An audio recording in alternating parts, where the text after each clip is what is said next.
I stopped in a small town while making a delivery. I shouldn't have listened to their folk tales. Every small town has its fair share of local legends. They don't usually travel past the town's borders, and most certainly never end up on the internet, but the locals know them by heart. I've heard a lot of them in my time as a truck driver, but none of them ever held any truth. Except for one, the story of the ghoul. I heard it when I was traveling through South Dakota.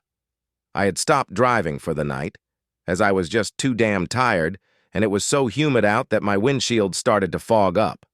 I ended up in a tiny town called Aberage, about an hour from Custer, and 3 hours from where I needed to drop my shipment. When I say it was tiny, I mean it. There were about 15 buildings total, most of them houses. The rest were a sole restaurant with a bar attached, one church, and a gas station. I didn't exactly trust the restaurant's quality, but I was starving, so I figured I'd at least sit at the bar and order some sliders if they had them. The door jingled as I walked in, and a mostly empty dining room greeted me. There were 3 people in the building from what I saw. There was the bartender, a bald, bearded man who immediately gave me a quizzical look.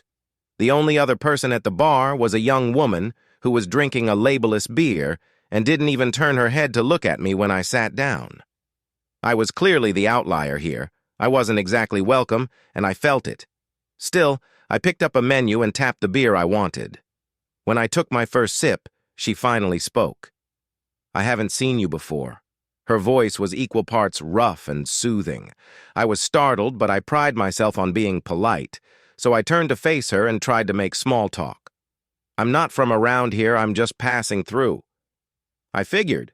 What brings you in here?" "The appetite of a horse, that's what. I've been on the road for 11 hours. She giggled.